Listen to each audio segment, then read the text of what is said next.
never seen a case like this before. 23 identities live in Kevin's body. Did something happen?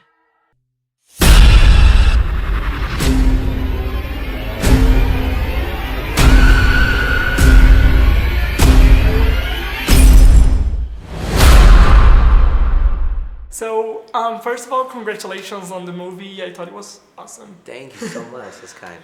It's a really unique story, a really different story. How did you decide, this is the movie I want to make, this is the story I want to tell? You know, it's an evolution as you write it. What is it? What is the tone of this particular movie? And then you go, wow, you know, like there's flashbacks that the girl is having. Wow, that feels like, you know, almost mythological, like in a forest. And then, there's hunting involved. There's this guy and there's the whole character of a beast. And it starts to become this kind of larger, kind of metaphoric thing. And once you have to listen to the story as you write. It's not an easy story to tell, right? No, it's very complicated. This was very complicated.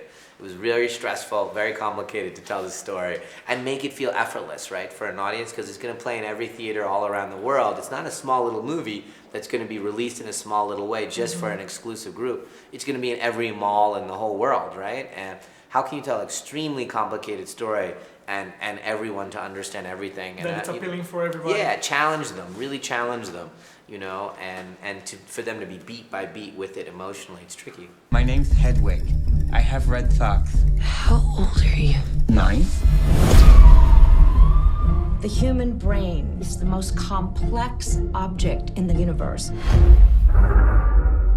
only way we're getting out of here is if one of them decides to let us out. And it's the movie. It's in a constant mutation. Let's put it this way. Yes.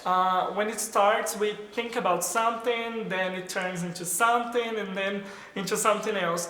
Is it something important to you as a filmmaker? This twists and turns. Do you like this to do this in your movies? Well, in this particular movie, I did have that intention of it changing genres. It's constantly moving from one genre to the next and evolving, and then each of those genres is kind of within the other genre as it, you know, as it keeps expanding again. So like the horror to the psychological thriller to the kind of, you know, wish fulfillment, what are we capable of genre, and then the final genre at the end of the movie, you know, as it goes like that. But they're all subsets of the previous one. So you feel a lot of different things watching the movie. Yeah, and I kept thinking like it keeps expanding, like the colors. You go, whoa, it's not that movie. It's not that movie. It's that movie, and it keeps going. Yeah. Well, this is a tricky question. Talking about this, Yes. we have a really big surprise in this movie. Yes. I don't want to give spoilers, so I'm gonna try to Talk around it. Yeah. Is that something that you had in your mind for some time? Yes. Or is that something that you know, you thought about it doing the movie? No.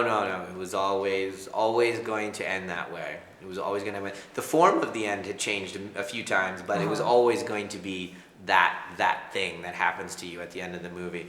And when we were making it, I had to take the ending off so that nobody knew about it, and I had to, like, you know, work on the movie without that ending, which was a great exercise actually. Like basically like tying your hands behind your back and saying, without the big reveal, how does the movie play?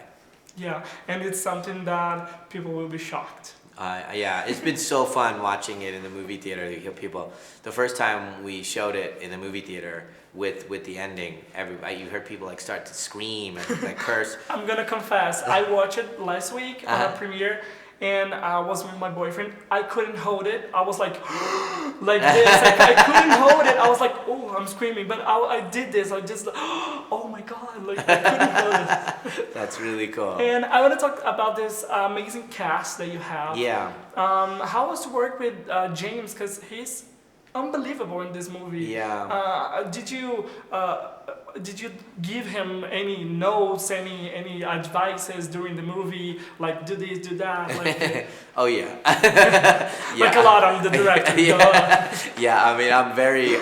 Though some directors are very quiet, they don't say it, but I'm very vocal, and we talk about the character in rehearsals, talk about it as we're on the day, really, and I give very specific notes about, hey, your approach on this is as if you were surprised by the encounter. I don't think you are surprised by that. I think you had this feeling, and then you wait to see the click in the actor's eyes that they understand, oh, that's inspired, I got it. And as soon as I see the click, I go, okay, roll cameras, let's go. Then we do it, then I'll give another thought. Okay, I had this idea, I had that idea. And then we'll just evolve like that. Because it's a role about the details, right? Yes. The small things, the gestures and the look, and it's really small, right? Yes. His acting, it's Yeah. like little things that you notice and you go, oh, he did that. Well, I'll tell you one thing that hopefully I won't be spoiling it is, he is a character that has multiple personalities. He has all these different, and in a part of the movie, he's one of the personalities pretending to be another personality. So that was really fun to have one of the characters who's not the host character, pretending to be one of the others, so it's his impression of this other person, and that's how you first get to know both of them. So you're like, what? And only in retrospect do you go, oh, he was pretending to be that person. It's really awesome. Thank you so much. Thank you. Thank you very much. Thank you. What will happen when he unlocks the potential of his brain? There is no limit to what he can become. Tonight is a sacred night. You will be in the presence of something greater. The world will understand now. The beast is real.